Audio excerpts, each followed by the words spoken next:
¿Es infalible el mensaje de Ellen White? ¿Será que su mensaje está tachado de infalibilidad? ¿Será que el mensaje de Ellen White no contiene errores? ¿Será que todo lo que leemos es inspirado? ¿Será que al leer sus escritos no nos equivocamos en nada? ¿O será que al revés, sí contiene errores? ¿Solo una parte es inspirada? Bueno, esta y otras preguntas las responderemos en este estudio. Quédate con nosotros.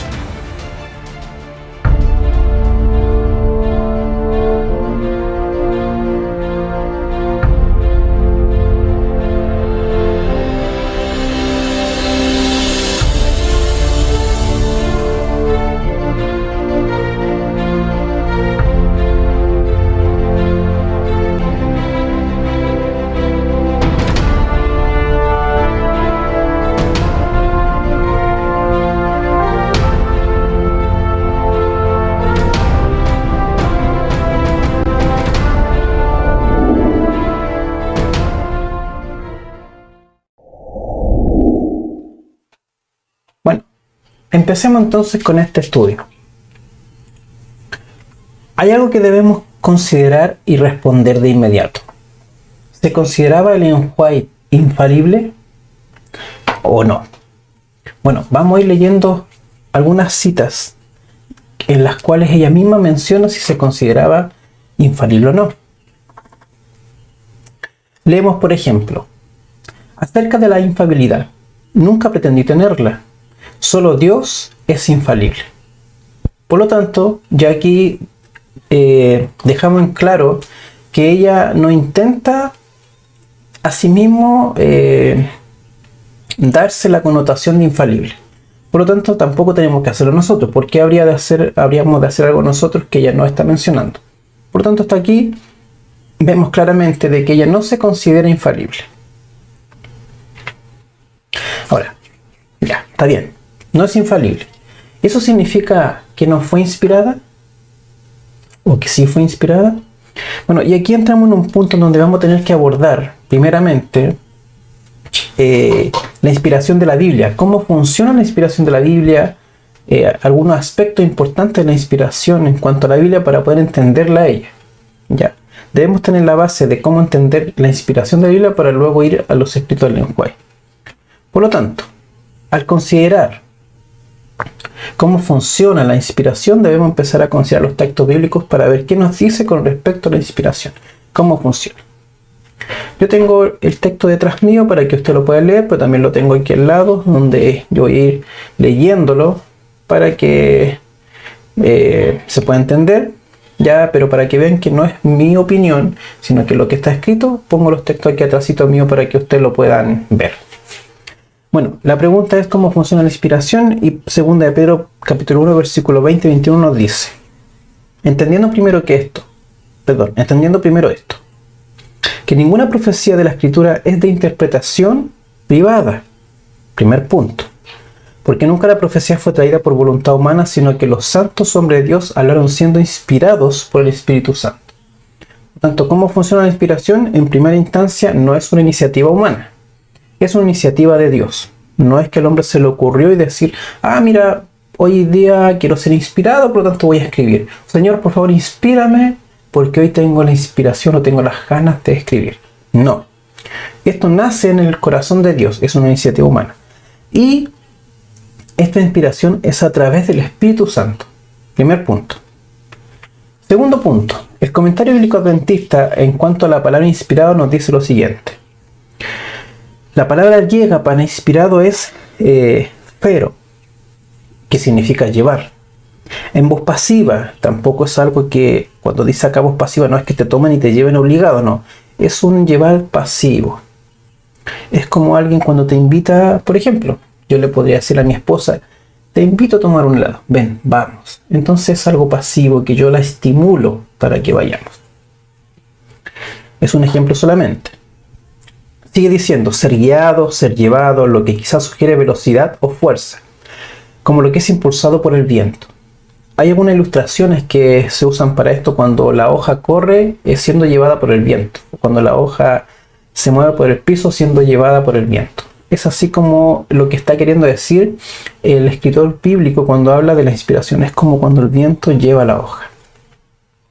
Es más, el uso de Fero implica que los profetas fueron llevados, impulsados por el Espíritu Santo, como un barco es movido por el viento. Miren, interesante, ¿eh?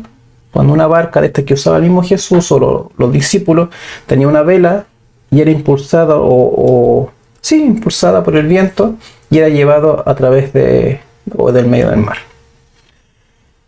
Dice, al final estaban completamente bajo la dirección del Espíritu Santo. Y esto es importante entenderlo. Estaban completamente bajo la inspiración del Espíritu Santo. Y eso es importante en el momento de ponernos a reflexionar si hay errores o no hay errores. Bueno, eso lo vamos a ir viendo después. Pero es importante tener en cuenta que ellos estaban bajo la inspiración del Espíritu Santo. Pero estaban bajo de ella completamente. No es solo una porción, no es que es solo un pensamiento. Bueno, ahí vamos a ir viendo todo esto para que podamos ir abarcando todos estos aspectos interesantes con respecto a la inspiración.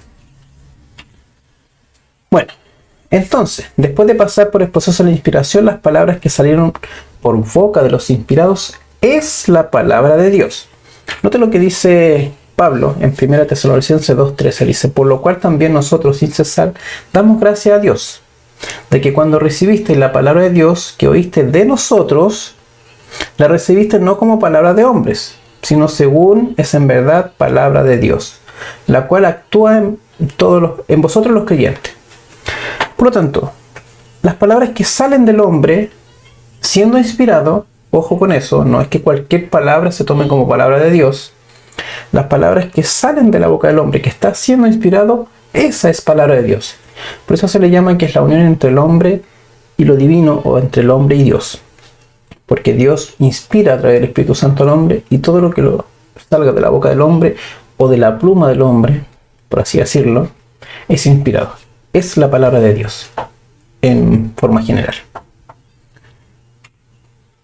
Ahora pasamos a algo muy importante, el método y la forma en que uno es inspirado, porque ya, podemos hablar de la inspiración, sí, que es palabra de Dios.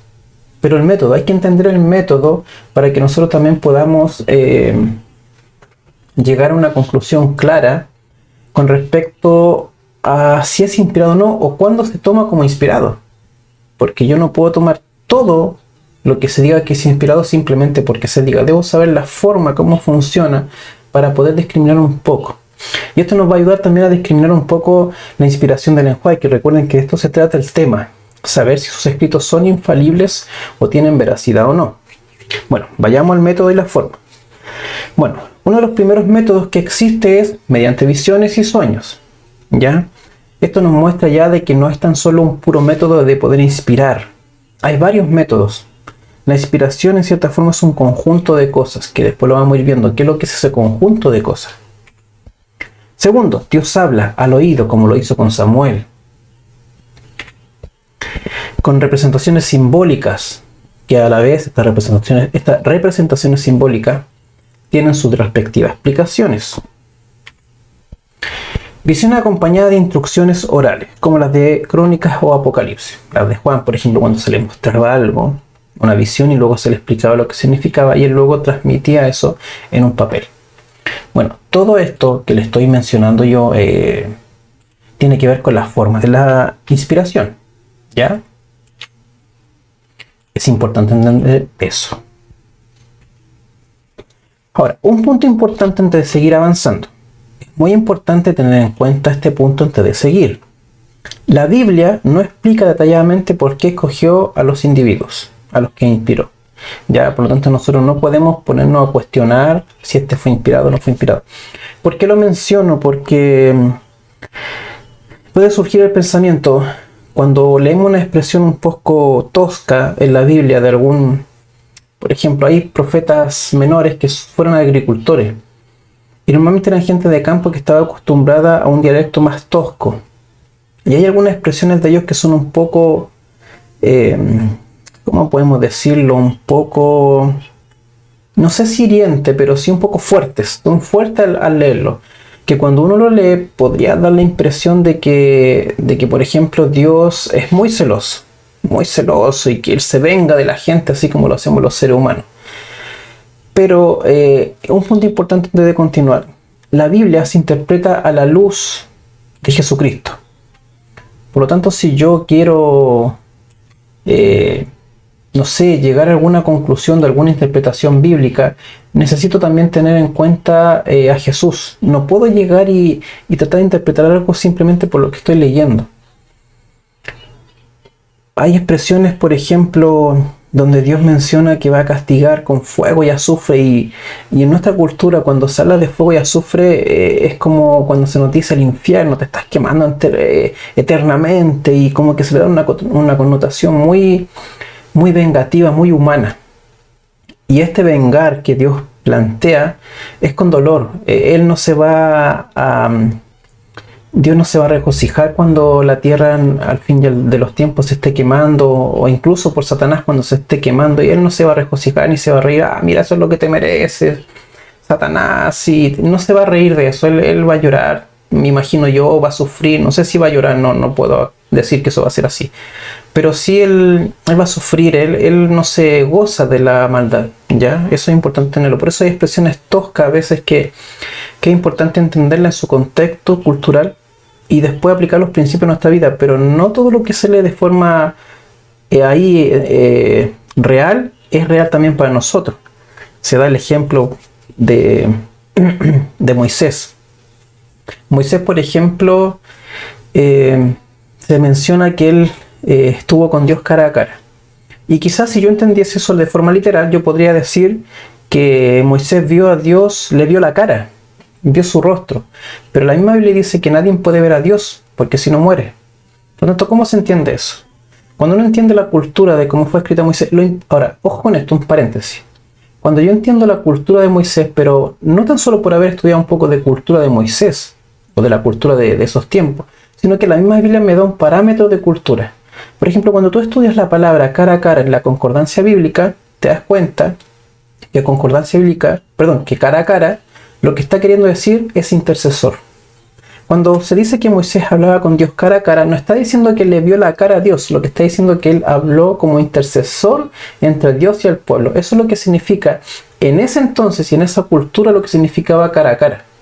En algunos aspectos, recuerden que el griego y el hebreo es muy amplio. Por eso nosotros cuando hablamos de cara a cara pensamos al tiro, Moisés le vio la cara a Dios. No, es una expresión bíblica de ese entonces. Moisés nunca le vio la cara directamente a Dios. Le vio la espalda solamente, ya según lo que presenta el relato bíblico. Pero es importante que nosotros no literalicemos todo lo que leemos, sino que también tratemos de entender un poco de cultura, y si no, tratar de encontrar la concordancia o las referencias cruzadas o referencias marginales, como se llama, la respuesta a ese versículo o a esa palabra. Aunque a algunos no les gusta, pero es importante estudiar las palabras para ver qué es lo que nos dice en un contexto general la misma Biblia. Sobre todo cuando hay un libro que no hay mucha diferencia de años. El Nuevo Testamento se escribió con mucha diferencia en el Antiguo Testamento. Pero por eso es bueno a veces estudiar en el mismo libro la palabra, para ver qué nos quiso decir. Bueno, estoy ampliándome mucho, voy a continuar. Miren, esto es interesante cuando se habla de que Dios no detalla por qué escogió a los individuos, pero sí dice algo muy importante. Dice, ciertamente espíritu hay en el hombre y en el soplo del omnipotente le hace que entienda. Y el soplo del omnipotente le hace que entienda. Es interesante esto. No son los sabios ni los de mucha edad, ni los ancianos entienden el derecho. Lo que Job está queriendo decir de que no tiene que ver tanto con conocimiento, ni con un caudal léxico, ni con una colegiatura, ni con un posgrado, ni un doctorado. No tiene que ver con eso. Dios escoge a las personas de acuerdo a su pensamiento, recuerdo lo que Él considera que es bueno o malo. Yo ahí soy ser humano y no tengo por qué cuestionar a Dios por qué escogió a tal persona y a otro no. Ya de hecho, muchos discípulos quizás al principio, o la gran mayoría, querían que escogiera a Jesús a Judas por su gran dialecto, por su gran estudio, por ser una persona erudita en cierta forma. Pero Jesús no estaba buscando eruditos, buscaba personas simples, de un corazón dispuesto. Y quizás eso es lo que Dios también escoge, el Espíritu Santo, para poder inspirar a una persona, más que su conocimiento, sus atributos o sus capacidades, la intención del corazón, si está dispuesto o no. Ahora, ¿cómo funciona todo esto? ¿Cómo funciona la inspiración? Eso es importante tenerlo en cuenta. ¿Cómo funciona esta inspiración? Jeremías 29 nos dice: y dije, no me acordaré más de él ni hablaré más en su nombre. No obstante, había en mi corazón como un fuego ardiente metido en mis huesos. Traté de sufrirlo y no pude. De alguna forma la inspiración funciona un poco así. Es como algo que está dentro de ti, que te impulsa a hacer algo, pero es fuerte. No es que te tome y te obligue, no, pero es como un deseo intenso de hacer algo. De hacer algo. ¿Qué es lo que es eso? ¿Qué es lo que te impulsa a hacer? Bueno, aquí se amplía un poquito más. Hechos 4, del 19 al 20 dice: Mas Pedro y Juan respondieron diciéndole: juzgad si es justo delante de Dios obedecer a vosotros antes que a Dios, porque no podemos dejar de decir lo que hemos visto y oído. Ese fuego del que habla Jeremías es su propia experiencia. No es simplemente que Dios lo tome a la fuerza y lo obligue a hacer algo que él no quiere, no. Normalmente acá los discípulos están presentando que querían contarle al mundo lo que habían experimentado en Cristo Jesús. Querían decirle al mundo cómo él había cambiado la vida. Querían contarle a todo el mundo cómo él los había ayudado, cómo Jesús les cambió la vida. 360 grados completo. Él era el deseo de toda la gente. Por lo tanto, es una experiencia vivida, emocional, espiritual, que lo lleva a uno a decir lo que vivió con Cristo. Por eso encontramos expresiones de algunos profetas un poco toscas, encontramos expresiones de otros apóstoles un poco diferentes, encontramos expresiones que van dirigidas a los judíos, otras que van a los gentiles, porque de acuerdo a la experiencia que uno tiene y el enfoque que uno tiene. Por eso esto es importante. Cada persona escribe en el contexto de la inspiración, cada persona escribe su propia experiencia. No escribe la experiencia de otro, no escribe lo que a otro le impresionó, le escribe lo que al mismo le impresionó. Por eso encontramos que en Hechos dice que Judas, por ejemplo, cayó y se le reventó el estómago y que las tripas cayeron. Pero encontramos los otros relatos que por ejemplo, los apóstoles dicen que Judas simplemente se ahorcó. Entonces, Lucas, que escribe Hechos, menciona y dice: Judas se ahorcó y el peso de su cuerpo hizo que se reventara su estómago y salieran sus tripas. Pero los otros discípulos no, simplemente mencionan el hecho de ahorcarse. ¿Por qué? Porque a uno le impresionó solamente eso. Quizás a Lucas como médico, y eso es importante también, la vida de la persona, como médico le llamó la atención y dijo: oye, el peso del cuerpo aparentemente sacó su cuenta como médico y dijo: estuvo tanto tiempo aquí. Eso produjo que el cuerpo, el líquido del cuerpo se amontonó en el estómago y producto del peso de él, el líquido no aguantó más. Como ya no había circulación por estar aquí la soga en su cuello, empezó a amontonarse el agua hasta que explotó. Y quizás como médico le impresionó eso. Por eso.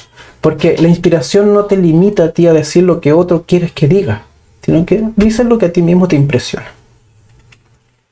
Ahora, antes de continuar, es importante avanzar a algunos aspectos importantes que son las teorías de la inspiración. La primera, vamos a mencionar 5. La primera tiene que ver con la teoría de la intuición. Esta teoría se dice que fueron genios religiosos, pero en un principio no fueron diferentes a otros.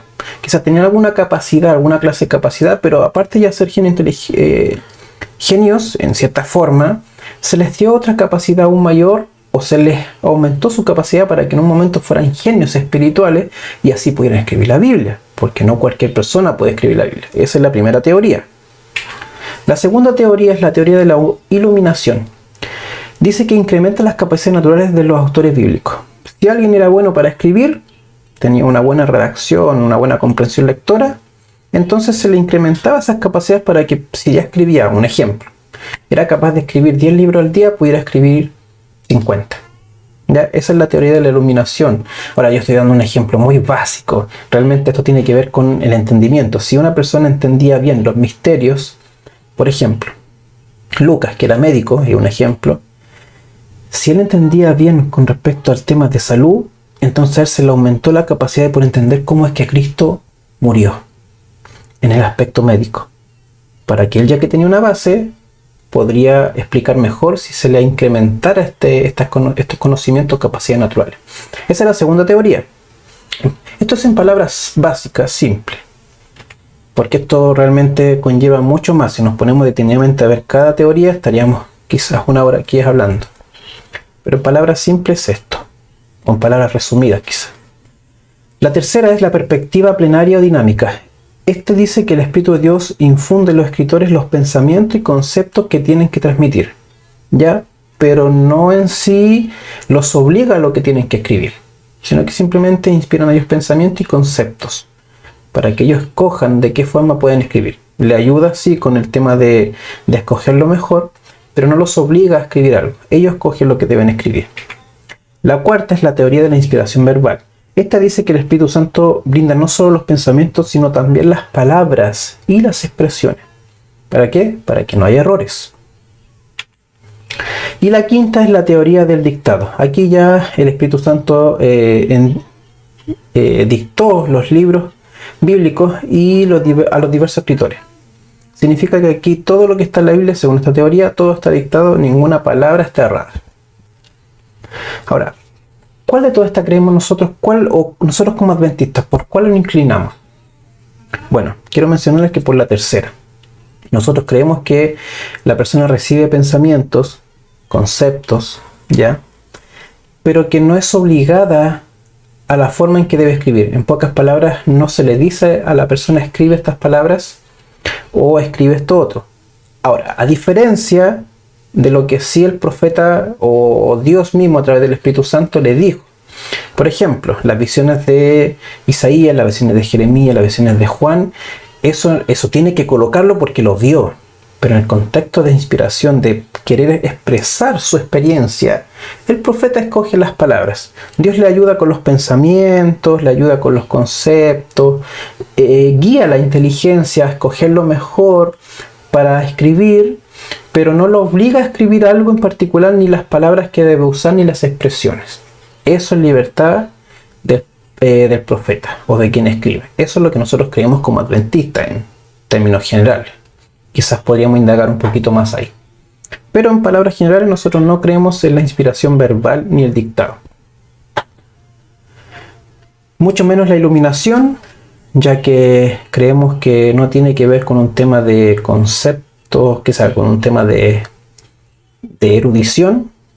Mucho menos creemos en la teoría de la intuición. No creemos que son genios espirituales los que escriben la Biblia, sino que son personas comunes las que Dios elige. No tanto por su conocimiento o capacidad, sino que por su intención, por la entrega, la disposición que tengan.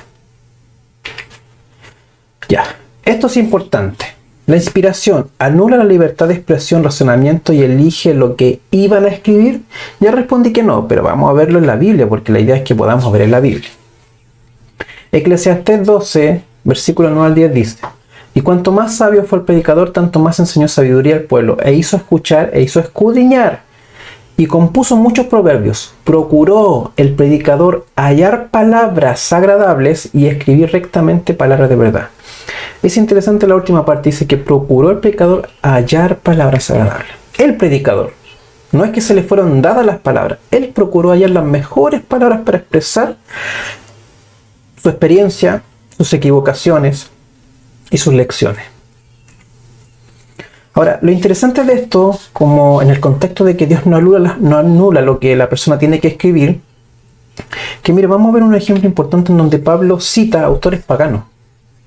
El primero está en Hechos, capítulo 17, versículo 28, donde dice: porque en él vivimos y nos movemos y somos.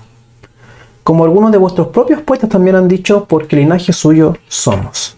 El comentario bíblico adventista menciona las palabras porque en él vivimos y nos movemos y somos.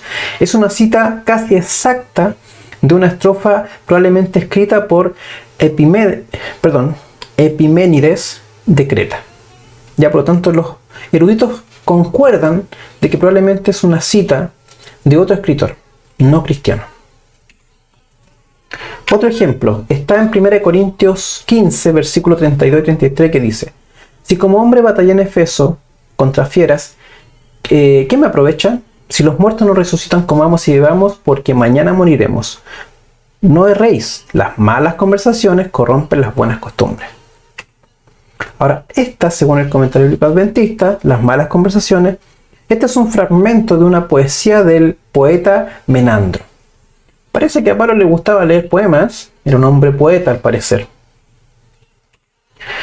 Otro ejemplo se encuentra en Tito 1, capítulo 1, versículo 12. Dice: uno de ellos, su propio profeta, dijo: los cretenses siempre mentirosos, malas bestias, glotones ociosos. El comentario bíblico adventista nos dice un profeta cretense, quizás Epiménides, quien vivió en no sé cómo se pronuncia eso, pero dice en Conso en el siglo sexto antes de Cristo.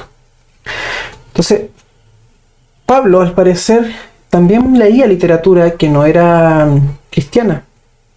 Y quizás habían expresiones que le servían para presentar un poco lo que él estaba mencionando y las ponía en sus escritos.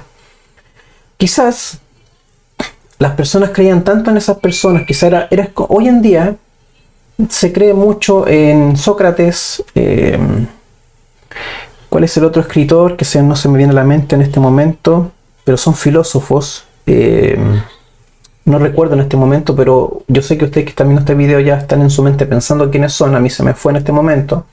Pero son filósofos que son grandes pensadores que muchas personas los citan, ¿ya? Y muchos cristianos, para poder ejemplificar un poco sus ideas, han tomado de estos filósofos y lo han puesto en sus predicaciones, en sus sermones, en sus libros, en sus escritos. Lo mismo hizo Pablo. Tomó expresiones de otras personas de su tiempo, que quizá eran familiares para aquellos que lo estaban leyendo o escuchando, y las ponía para hacerlas quizás más atractivas, simplemente para atraerlos, o simplemente porque a lo mejor expresaban una idea clara de lo que él quería expresar o manifestar. Por lo tanto, ¿a qué quiero llegar con esto? No es que ahora nos pongamos a dudar de todo lo que leemos en la Biblia. No, simplemente estamos intentando entender la inspiración. Recuerda lo que dijimos al principio. Cuando el profeta intenta buscar lo mejor posible, como lo dijo el sabio, cuando uno intenta expresar lo mejor posible que quiere expresar, valga la redundancia, cuando quiere expresar su experiencia y busca las mejores palabras, y quizás toma un fragmento de otro libro para ayudarse un poquito a esa expresión, una vez que eso sale, es palabra de Dios. Pero esa persona que está buscando eso está siendo influenciada por el Espíritu Santo con pensamientos. Y esos pensamientos son lo que Dios está dando. Podríamos decir las palabras de Dios, por así decirlo. Es como si estuviese la inspiración, disculpen el ejemplo que voy a usar, la inspiración es como la llamada telefónica. Las palabras que están saliendo, por ahí llegan a mi oído, y entonces yo quiero hablarle a un niño. Esas mismas palabras me las está hablando un adulto ya de muchos años, con palabras técnicas, con palabras rebuscadas, podríamos decir. Y yo tengo que enseñársela a un niño de 5 años. ¿Cómo lo hago? Entonces me llega esa llamada telefónica e intento expresar eso mismo, pero a un niño. Y entonces trato de buscar en mi exterior, en mi contorno, qué es lo que debo usar para que el niño entienda. Bueno, eso es lo que intenta hacer el profeta. Recibe pensamientos, pero no haya cómo explicarlos. Y empieza a buscar y dice, este me sirve. Y quizá a lo mejor es un escritor secular, pero esa idea le sirve para plasmar lo que Dios ya puso en su mente. No sé si me explico. Bueno, una vez que ya entendemos esto de cómo funciona la inspiración, seguimos avanzando, en cierta forma. Bien, otro ejemplo de los que también mencionaba anteriormente está en Judas. Judas dice, en el capítulo 1, versículo 14, de esto también profetizó Enoc, séptimo de Adán, diciendo, he aquí vino el Señor. Nunca había notado que decía vino. Vino, o quizás la mejor interpretación, viene el Señor con sus santas decenas de millares. Ahora, miren lo que dice el comentario bíblico adventista. Los comentarios concuerdan generalmente que en el libro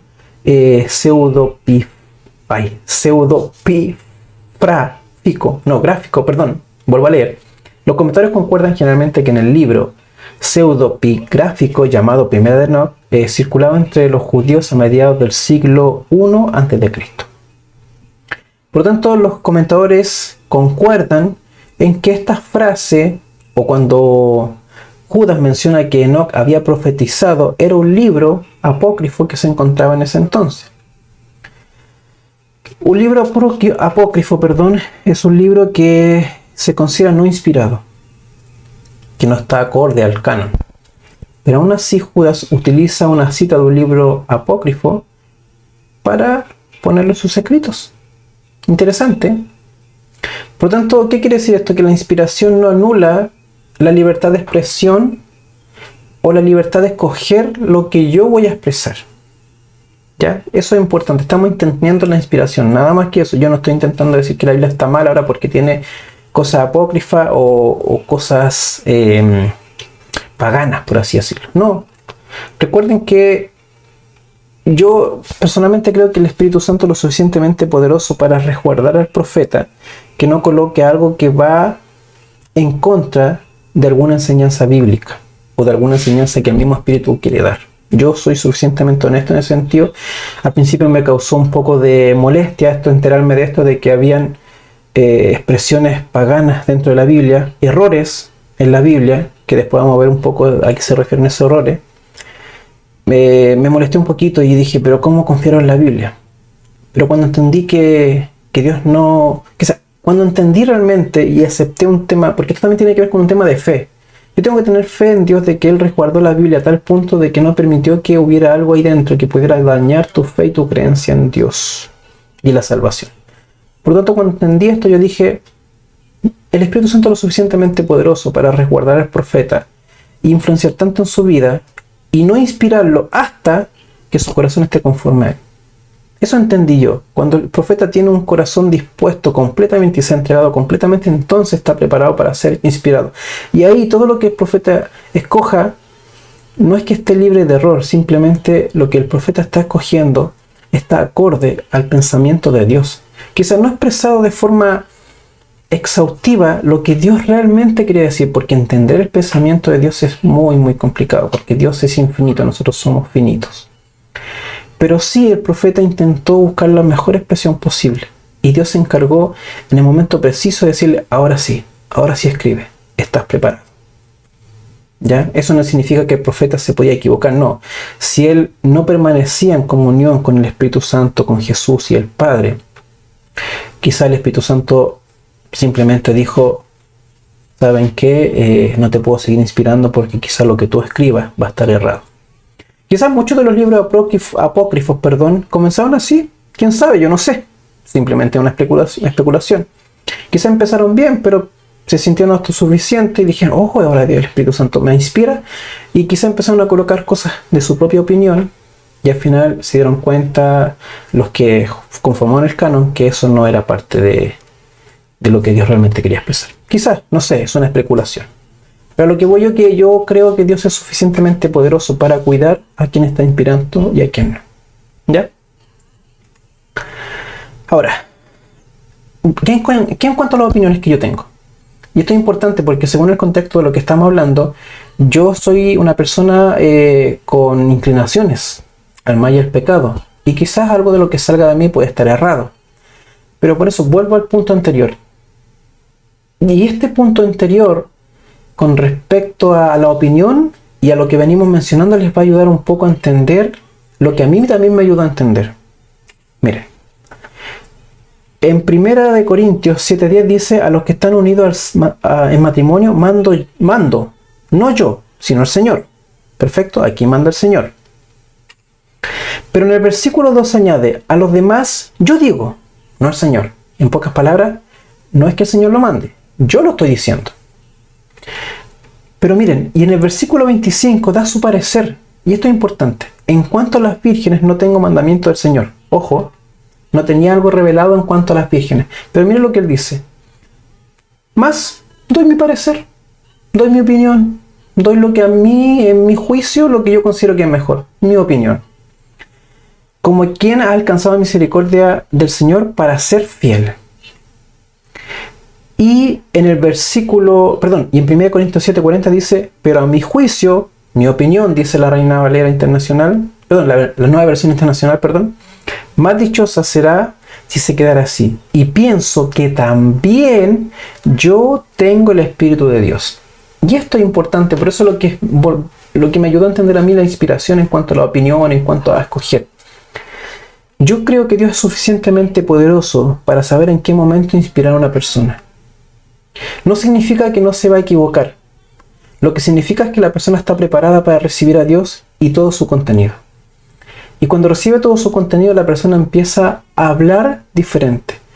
La persona tiene una experiencia tan estrecha con Dios que incluso sus opiniones están bajo la luz de la Biblia. Que incluso lo que escoja está bajo la luz de la Biblia.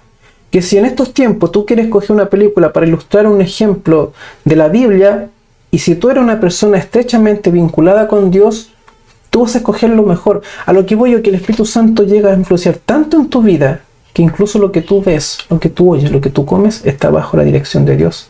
Porque eres un siervo, completamente entregado a Dios. Por eso yo creo en la inspiración.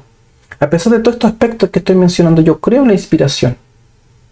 Porque creo que Dios es suficientemente poderoso para resguardar al profeta. No a equivocarse, sino a que sabe, porque lo conoce, en qué momento es bueno presentarle la verdad de Dios. Y si esa persona no cumple con su requerimiento, creo que Dios se aleja, no porque quiera alejar, sino que simplemente porque la persona no permaneció en comunión con Él. ¿Perfecto? Continuemos. Ahora, miren, llevamos 36 minutos y vamos recién en la mitad, pero voy a tratar de ir avanzando más rápido. La inspiración genuina no anula la individualidad ni la razón, integridad o personalidad del profeta. 1 Corintios 14:32 nos dice: y los espíritus de los profetas están sujetos a los profetas. Nótese bien. El comentario bíblico adventista dice: es evidente que había algunos que pretendían que no podían quedar callados cuando estaban bajo la inspiración del Espíritu Santo. Pablo refuta categóricamente esta pretensión. Los verdaderos profetas dominaban sus pensamientos y podían hablar o permanecer en silencio o voluntad. La inspiración no elimina la individualidad o la libre elección. El ser humano expresa su propio estilo y pensamiento, las verdades que le han sido reveladas. ¿Ven? Por lo tanto, los profetas están sujetos, los espíritus de los profetas están sujetos a los profetas. Sus emociones, sus expresiones, su vida.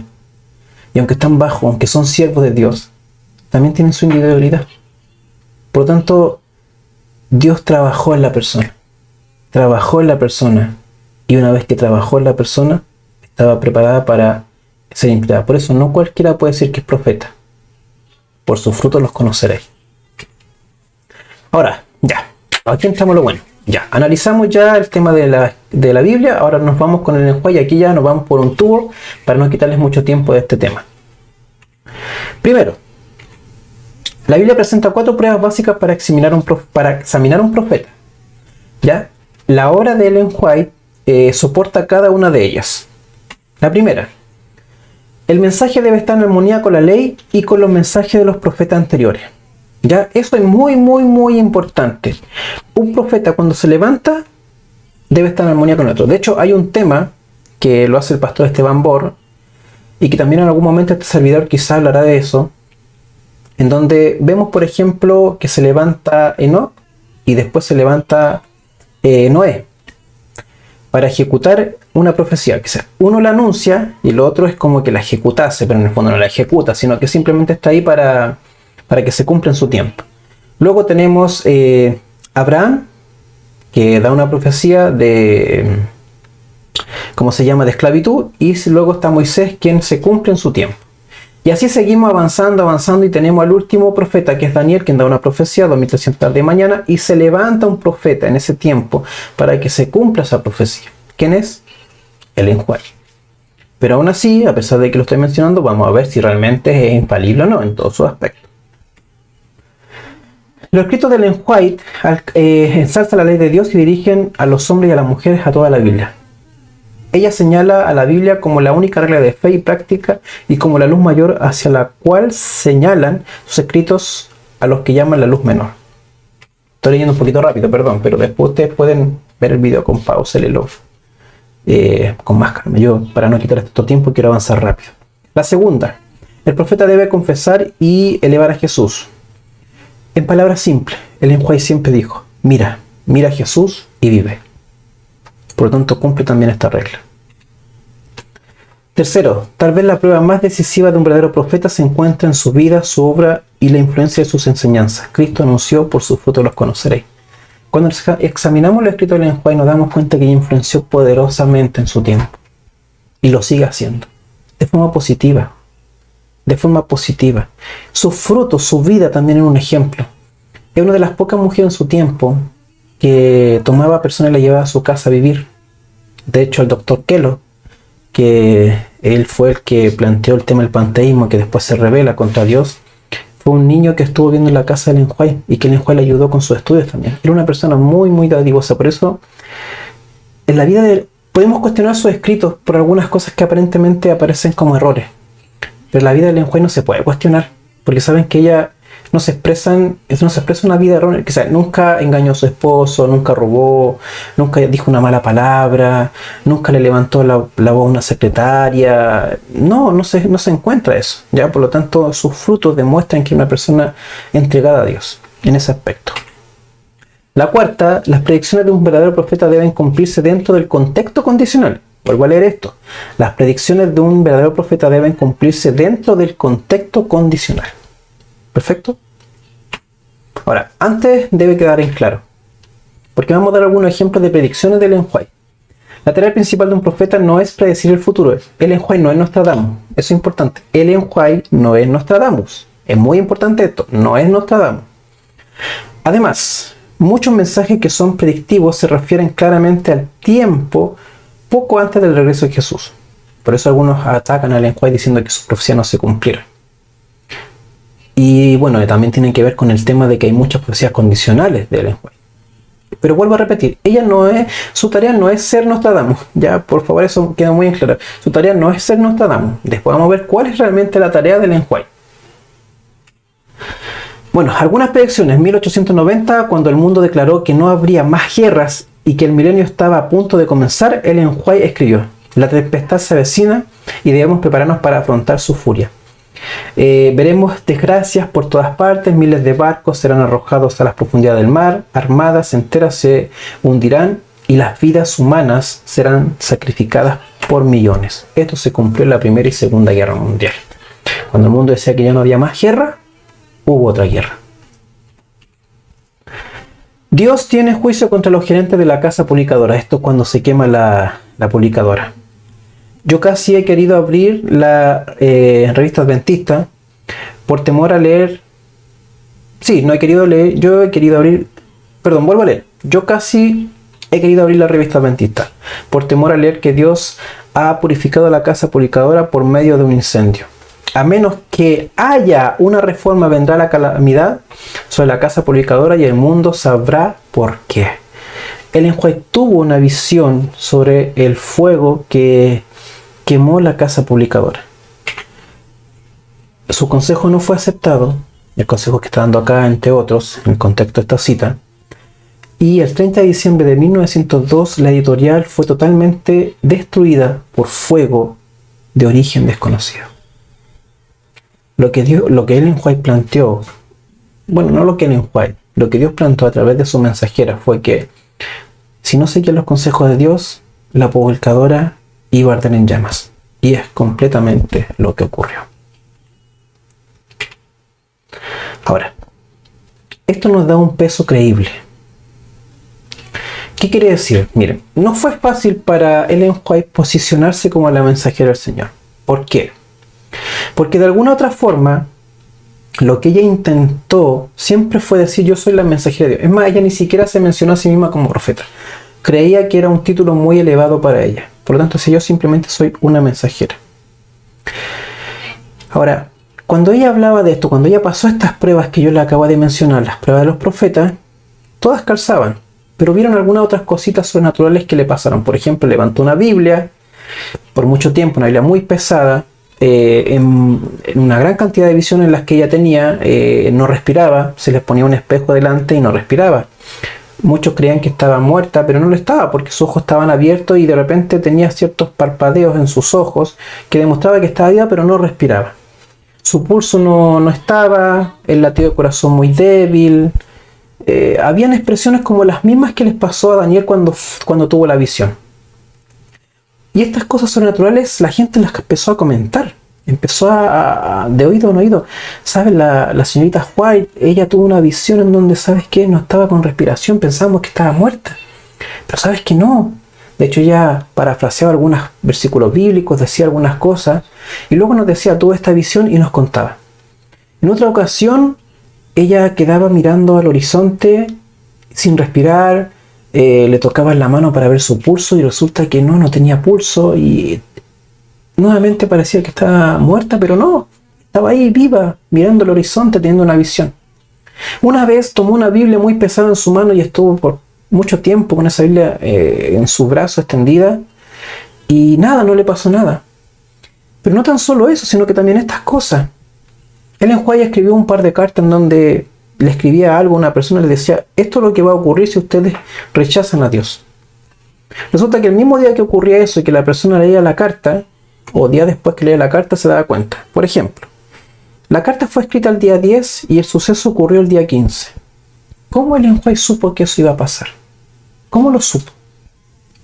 Bueno, estas pequeñas cositas como estas predicciones del sanatorio, de la publicadora, cuando se quemaron, le dieron cierto peso a Ellen White. Porque cuando ella menciona que es la mensajera de Dios y más encima ocurren estos sucesos sobrenaturales, le dio un peso. Y este peso le dio credibilidad en su tiempo. Le dio mucha credibilidad y también en nuestro tiempo, porque cuando analizamos todas estas pruebas, decimos, ¿cómo ella supo todo eso? Alguien tiene que habérselo dicho. Bueno, ¿quién más que aquel que conoce el futuro? Y aquel que conoce lo que va a pasar si las personas no siguen los consejos de Dios. Por lo tanto, esto le da un peso creíble a Ellen White y le ayuda a posicionarse, y disculpe la expresión, a posicionarse como la mensajera del Señor. Y desde ahí es que nosotros lo tomamos sus escritos para reevaluarlos. Así como tomamos la Biblia para reevaluarla en sí misma, si es que es inspirada, cuando analizamos un libro y analizamos otro y nos damos cuenta que estos libros están con una distancia muy separada de tiempo y aún así concordan o tienen concordancia entre uno y otro, tienen paralelismo, entonces decimos, ¿cómo un profeta iba a saber exactamente qué escribir? ¿O cómo iba a estar en armonía con el otro profeta que está hace 1000 años adelante que él, o 1000 años hacia atrás? No tan solo eso, ¿cómo es que 2 o 3 profetas concuerdan en lo mismo, siendo que vivieron en épocas completamente diferentes? Se reevalúa la misma Biblia con sus mismos escritos para ver su veracidad. Lo mismo hacemos ahora, esta credibilidad que se le dio a Ellen White a través de estos fenómenos sobrenaturales, por así decirlo, le dio una credibilidad que ahora se empezó a reevaluar sus propios escritos para ver si son infalibles o no. Entonces ahora vamos a evaluar los escritos de Ellen White para ver qué ella nos tiene que decir con respecto a la infalibilidad y vamos a llegar a la conclusión si es infalible o no concerniente a sus propios escritos o usando, sus mismos escritos. ¿Ya? Continuamos. Ya. Ahora que ya analizamos la Biblia, sigamos con los escritos de Ellen White. Bueno, en el contexto de la inspiración, ¿fue su inspiración igual al de la Biblia? Bueno, veamos qué nos dice. En los tiempos antiguos habló a los hombres por boca de los profetas y apóstoles. En estos días, Él les habla por medio de los testimonios de su espíritu. Ellen White le llama a sus escritos los testimonios. Por lo tanto, aquí está hablando de sus escritos. La siguiente cita. El Espíritu Santo es el autor de la Escritura y también del espíritu de profecía. Por lo tanto, aquí respondemos varias preguntas. ¿Es inspirada o son inspirados los escritos de Ellen White al igual que los de la Biblia? Claro que sí. ¿Poseen la misma inspiración? Claro que sí. La Biblia en ninguna parte nos habla de grados de inspiración. Por lo tanto, si la Biblia, que es la base para probar a este profeta, Ellen White, no nos habla de grados de inspiración, ¿por qué muchos decimos que Ellen White tiene grados de inspiración? No los tiene. La misma inspiración que recibe la Biblia es la misma inspiración que recibe los escritos de Ellen White. ¿Por qué? Porque la misma persona los inspira, el Espíritu Santo. Esto significa que son autoridad definitiva como la Biblia. Bueno, esperen un poquito. Vamos a ir poco a poco a responder estas preguntas. ¿Tiene el mismo propósito del canon? Y esto es importante. Incluso podría cambiar la pregunta. ¿Tiene la misma autoridad que el canon? Y saben, yo diría que sí. ¿Pero por qué? Porque aquí vamos a ir viendo ahora el propósito del espíritu de profecía para poder entender ahora si tiene la misma autoridad o no. Si tiene la misma forma de inspiración o no. Si tiene la misma inspiración o no. Bueno, la carta 92 dice: Él no ha dado ninguna luz adicional para tomar el lugar de la palabra. Esta luz se da con el propósito de concentrar en su palabra las mentes confundidas. Y si se asimila y digiere, es la sangre y la vida del alma. Vuelvo a repetir esta última parte. Esta luz se da con el propósito de concentrar en su palabra las mentes confundidas. Y si se asimila y se digiere, es la sangre y la vida del alma. Uno de los propósitos del Ellen White, o de los escritos, del Ellen White, es clarificar las confusiones que hay en la Biblia. Segundo, y aquí viene algo importante. El hermano J quiere confundir los ánimos tratando de hacer aparecer que la luz que Dios ha dado por medio de los testimonios es una adición a la palabra de Dios, pero da así una falsa idea sobre el asunto. Primer propósito, o primer aspecto, es aclarar a la mente confundida, pero esto no significa que es una adición al canon. Ella intenta aclarar, sus escritos intentan aclarar aspectos confusos en la Biblia, pero no por eso son una adición. ¿La inspiración permite errores? No sé si responder ni sí ni no, porque no quiero dejar una mala impresión. Porque si digo que sí, estaríamos diciendo que Dios permite los errores en la Biblia, que Dios permitió errores en la inspiración. Y vuelvo a repetir, creo que Dios es lo suficientemente poderoso para que la persona que inspiró sabía en qué momento inspirarla, sabía en qué momento poner pensamientos en su mente. Pero sí existen errores en la Biblia. ¿Cuáles errores? Y tienen que ver mucho con el condicionamiento cultural. Ahora, ojo con esto, no estoy diciendo que la Biblia esté condicionada culturalmente, no. Y aquí nos vamos al suceso de los errores. ¿La inspiración permite errores? Estoy preocupado en cuanto al hermano A, porque por un tiempo ha sido obrero en el sur de California. Ha hecho algunas extrañas declaraciones y me da pena verlo negando los testimonios en su conjunto, por lo que a él le parece una contradicción. Una declaración hecha por mí en cuanto al número de las habitaciones del sanatorio de Parricide, no sé cómo se pronuncia, Bayer.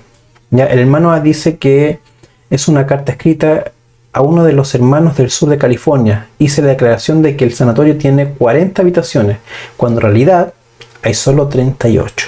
Se equivocó en 2. Pero miren lo interesante. La información dada en cuanto al número de habitaciones del sanatorio de Paradise no fue dada con una revelación del Señor, sino simplemente como una opinión humana. Nunca ha sido revelado el número exacto de las habitaciones de ninguno de nuestros sanatorios.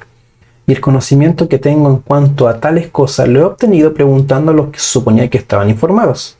En mis palabras, cuando hablo acerca de estos temas comunes, no hay nada, voy a leer esa parte, no. En mis palabras, cuando hablo acerca de temas comunes, no hay nada para inducir a la mente a creer que recibo mi conocimiento de una visión del Señor y que presento eso como tal. Sin embargo, hay oportunidades cuando deben deben declararse cosas comunes, pensamientos comunes deben ocupar la mente, deben escribirse cartas comunes y se debe dar información que ha pasado de un obrero a otro. Tales palabras, tal información no son dadas bajo la inspiración especial del Espíritu de Dios. Se hacen preguntas a veces que no tienen nada que ver con temas religiosos y esa pregunta debe ser contestada. Conversamos acerca de casas, de tierra, transacciones comerciales y ubicación para nuestras instituciones, sus ventajas y desventajas. Recibo cartas en las que me pide consejo en cuanto a muchos temas extraños y aconsejo de acuerdo con la luz que me ha sido dada. Luego de analizar el tema de los errores, tenemos que analizar también el hecho de que ella creció con su conocimiento. Nosotros todos mirando a cara descubierta como un espejo la gloria del Señor, somos transformados de gloria en gloria en la misma imagen, como por el Espíritu del Señor. Es una ley espíritu humano que nosotros nos hacemos semejante a lo que contemplamos. De este modo, cuando más la joven Lena Harmon estudiaba su Biblia y oraba en busca de sabiduría divina, mientras se enfrentaba a las decisiones de la vida, llegó a ser transformada y cambiada y creció en el conocimiento del carácter de Dios y de sus caminos. Hay muchas cosas que Ellen White escribió que ella las interpretó mal, pero no las no las escribió, no es que haya recibido una visión y haya dicho, esta es la visión y así yo la interpreto, no. Hay algunos textos que ella menciona, profecía, en donde ella misma menciona y dice, esto es lo que hemos interpretado hasta ahora.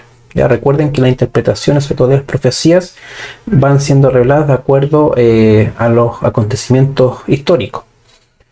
Estas revelaciones, claro, tienen que estar en armonía con la antigua. Pero ella menciona y dice, esto es lo que hemos interpretado. Ella en otros textos, en otros escritos también menciona, dice, recibió una visión, por ejemplo, de la puerta cerrada, y ella menciona después, dice, yo pensaba en ese entonces que se refería a esto, que la puerta de la gracia, la puerta de la gracia se había cerrado.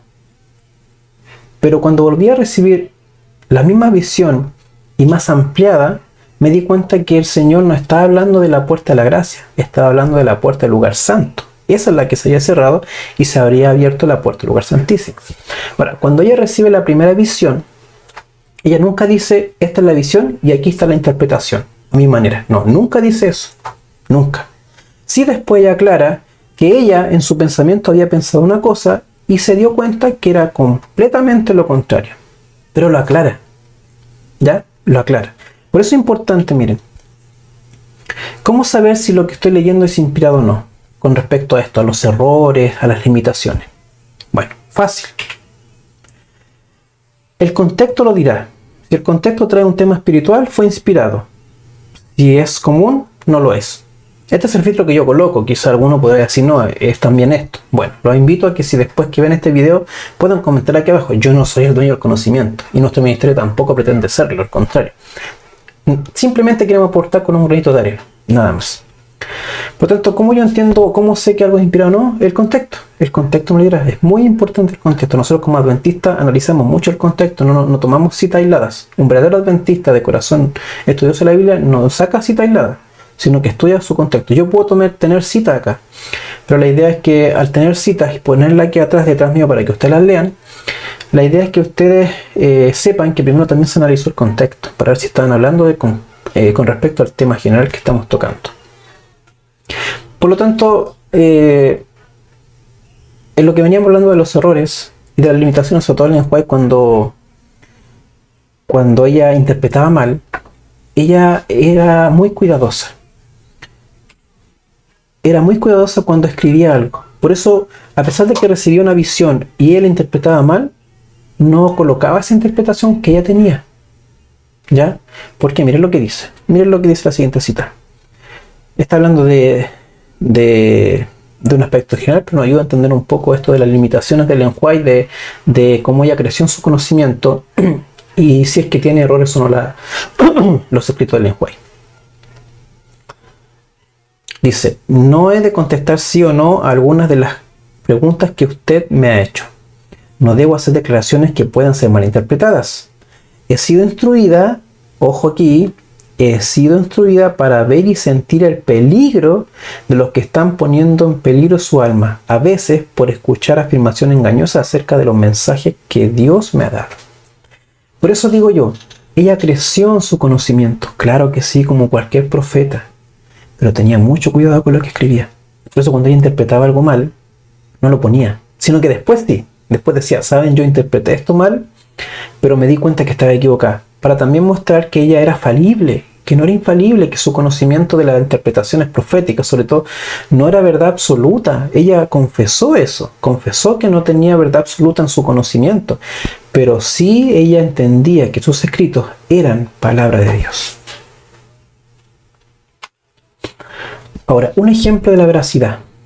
Para que ya vamos respondiendo al tiro, estamos terminando casi el tema, para ir respondiendo si es infalible o no.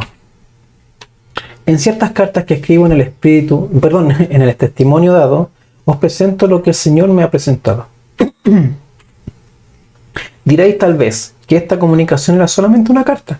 Sí, era una carta, pero motivada por el Espíritu de Dios. Esto me gustó, motivada. Me gustó esa palabra, motivada por el Espíritu de Dios. Para presentar a vuestras mentes lo que se me había mostrado. En estas cartas que escribo, en los testimonios que doy, os presento lo que el Señor me ha presentado a mí. ¿Por qué le puse arriba ejemplo de veracidad? Porque las personas que recibían estas cartas, por ejemplo, si yo hubiese vivido en el tiempo en el cual y me portaba un poquito mal, yo hubiese recibido una carta de ella. Y cuando yo leía esa carta, o cuando la gente leía esa carta, decía, ¿cómo esta mujer puede saber lo que está en mi corazón? Nadie puede conocer el corazón de una persona más que Dios. Ni siquiera los ángeles pueden hacer eso. ¿Cómo esta mujer sabe lo que me está pasando? Entonces esas mismas personas se encargaban de darle veracidad a la inspiración de Ellen White. Por eso, ¿cómo se podía cuestionar la infalibilidad de su mensaje? Si hablaba al corazón. Si hablaba acá algo que solamente Dios podía revelar. Por eso digo que este es un ejemplo de veracidad y de infalibilidad de su mensaje. No de la persona. Ella es falible. Pero sí su mensaje, acá hay veracidad. La gente que recibía cartas nunca se dedicó a cuestionar, no, eres una mentirosa, no, lo que está diciendo es mentira. Quizá uno que otro, un enemigo de la verdad, un sirviente de Satanás que quiso desmentir algunas citas. Pero las personas que recibían cartas, ninguna se levantaba diciendo, esta mujer está blasfemando, escribió mal. Quizás sí se revelaban directamente, Ellen White se equivocaba en esto, es que tú no sabes, que aquí, que allá. Ya. Con ejemplos más minoritarios. Pero directamente atacar a Ellen White, eres una mentirosa, me escribiste una carta. Y si alguien lo hubo, yo no, por eso digo, no soy el dueño del conocimiento. Yo no he leído nunca de una persona que se levantó para decir, Ellen White era una mentirosa, era una embustera, tú escribes esto, pero esto no es verdad, esto no es mi vida. No he encontrado ninguna carta así, hasta ahora. Si la hay, no lo sé. Sí encuentro enemigos de la verdad que tergiversaron la cita de Ellen White, eso sí lo encontré. Pero no encontré a nadie que le haya dicho, y si habían, un ejemplo, si a 10 le escribió una carta y solo uno se levantó, yo no la he encontrado. Pero el resto de personas no estaba ahí para decirle, mentirosa, me dijiste cosas mentiras de mi vida, yo nunca he hecho eso. No. La gente realmente después reconocía que era una mensajera de Dios porque había hablado de su vida. Es como cuando Jesús se presenta ante la mujer samaritana en el pozo y les cuenta todo lo que este hombre le había dicho de su vida.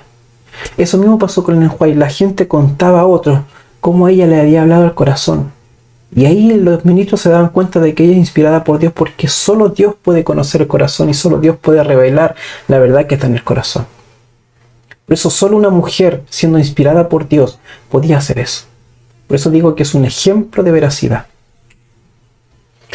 Y esto es importante, estamos terminando. ¿Qué es lo falible? Tenemos tan solo un modelo infalible. ¿Quién es? Jesucristo. Y esto es importante. El hombre, nosotros, el hombre es falible. El hombre está sujeto a error. Pero el mensaje es infalible. Vuelvo a leer. Esta cita es de ella, dice, el hombre es falible. Ella lo reconocía. Ella es como si estoy diciendo, yo soy falible, pero mi mensaje es infalible. Haskell, que colaboró con Ellen White, dice lo siguiente. Después de haber comparado durante casi 60 años los escritos de la señora White con la Biblia, podemos decir con toda veracidad que ahora sabemos que se trata no solo de un verdadero profeta que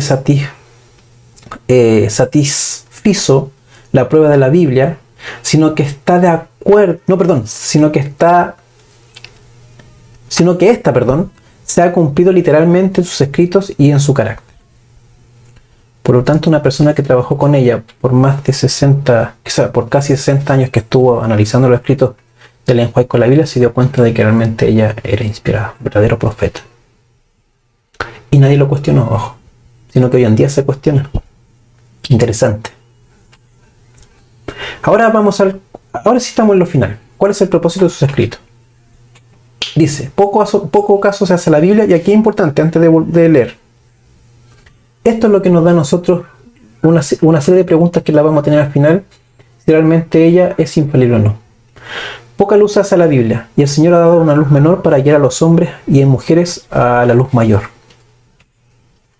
Dios ha visto propio traer de este modo la atención de este pueblo a su palabra, para darle una comprensión más clara de ella. La palabra de Dios basta para iluminar la mente más oscurecida y para ser entendida por los que tienen deseo de comprenderla. Pero no obstante todo esto, algunos que profesan estudiar la palabra de Dios se encuentran en oposición directa a su más clara enseñanza. Ojo ahí, Entonces, para dejarnos sin excusas, no, perdón, voy a leer, estoy adelantándome. Entonces, para dejar a hombres y a mujeres sin excusa, Dios da testimonios claros y señalados a fin de hacernos volver a la palabra que no han seguido. ¿Cuál es el propósito del Ellen White? Hacernos volver a la Biblia. Presentarnos una claridad. Algunos se oponían directamente a principios de la Biblia. Por ejemplo, el té es dañino, hermanos. El café es dañino. La Coca-Cola es dañina. Pero como la Biblia no dice, no debemos tomar Coca-Cola, café, mate, yo lo hago. Entonces el Ellen White nos da de los principios, Dios a través del Ellen White nos da de los principios palabras claras. Este alimento no debería entrar a tu órgano porque lo mata. Ese es el propósito del Ellen White. Hacernos volver a la Biblia de forma práctica. Segunda cita. Exalto la preciosa palabra delante de vosotros. No repitáis, esto es importante, no repitáis lo que yo he dicho. La hermana White ha dicho así, y la hermana White ha dicho asá. Descubrid lo que el Señor de Israel ha dicho y entonces haced lo que Él ordena. También tengo que aclarar, y hubo un tiempo, hace un par de años atrás, no se ha visto mucho ahora, que muchos predicadores predicaban solo el Ellen White y no la Biblia. Y más encima tomaban los escritos del Ellen White para darle de palos a los hermanos. Ese no es el propósito del Ellen White. Algunos aclaran que no debería existir el Ellen White en el púlpito. Yo no estoy tan de acuerdo con eso, porque cuando necesitamos aclarar puntos específicos que no aparecen en la Biblia, necesitamos el espíritu de profecía. Pero tú debes siempre guiar tu vida por un escrito está en la Biblia. Luego, para ampliar este concepto o detallar este concepto, usas a Ellen White. Pero tu primera norma de fe debe ser la Biblia. La Ellen White tiene la misma autoridad que la Biblia. Es lo que le mencioné anteriormente. Tiene la misma autoridad de la Biblia, pero no está por encima de la Biblia. Porque primero está tu Biblia. Tú debes estudiar mayormente tu Biblia y luego el espíritu de profecía. Y luego un comentario bíblico y luego un libro. El espíritu de profecía debe cumplir el segundo lugar en tu vida. Primero la Biblia. Y cuando algo no lo entiendas y necesites más claridad, más ampliación, más detalle, tú vas al espíritu de profecía. Pero tu Biblia debe ser lo que te guía en tu fe. Algunos utilizan el espíritu de profecía porque creen que le hacen más caso a ella que a la Biblia. Tu norma de fe debe ser la Biblia. Y solo la Biblia. Y luego, para ampliar este concepto, vuelvo a repetir y detallar, el espíritu de profecía. Es lo que ella siempre quiso. Por eso dice acá, no digan lo que yo he dicho. Digan lo que la Biblia dice. Y aquí terminamos. Quiero hacerle algunas preguntas. En lo que ya vimos, si el propósito de Ellen White es llevarnos a la Biblia, ¿para qué entonces Dios la inspiró? ¿Para qué Dios la levantó? ¿Cuál sería el sentido de levantar a una mujer si no es inspirada? Si nosotros entendemos el concepto claro de que ella lo que intenta hacer es tomar la Biblia, quizás tomarnos nosotros y llevarnos a la Biblia, entonces, si no es inspirada, no cumple su propósito y estamos alejados de la Biblia. ¿Cuál sería la razón para dar unos simples comentarios? Como algunos alegan, Ellen White son simples comentarios. Pero si fuera así, ¿para qué Dios la levantó? ¿Para qué tantas cosas sobrenaturales? ¿Para qué visiones donde no respiraba? Donde la respiración no le salía. ¿Para qué levantar la Biblia? ¿Para qué estas predicciones que dio? ¿Para qué tanto show? Para unos simples comentarios. Y cuando muchos dicen que Ellen White no es inspirada, es simplemente por dos razones. La primera es porque no se entiende la inspiración y no se entiende también el concepto o el propósito de Ellen White de sus escritos. Esos van juntos, no se entiende la inspiración y por consecuencia tampoco se entiende su propósito. Que ella no vino a ser no es una añadidura a la Biblia, es una ampliación de la Biblia. ¿Ya? Es como un telescopio que te detalla mejor la Biblia, pero no viene a ser una añadidura, al contrario, viene a llevarnos a la Biblia. Cuando no entienden ese propósito, muchos la atacan diciendo que no es inspirada. Pero la segunda razón por la cual dicen que es inspirada, porque los ataca directamente a su corazón, a su orgullo. Porque aunque estos escritos, aunque esta mujer, podríamos decir, está muerta, sus escritos siguen estando vivos. Porque son la palabra de Dios, no mueren. Y muchos que no quieren dejar la carne, el té, el café, el azúcar.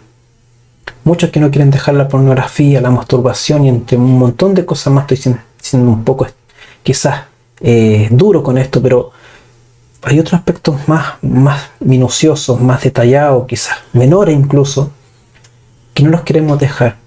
Y como esos escritos se oponen a eso, nosotros decimos, ella no es inspirada. ¿Por qué tengo que dejar la carne si es tan rica? ¿Por qué tengo que dejar el matecito si es tan rico, me calienta el cuerpo?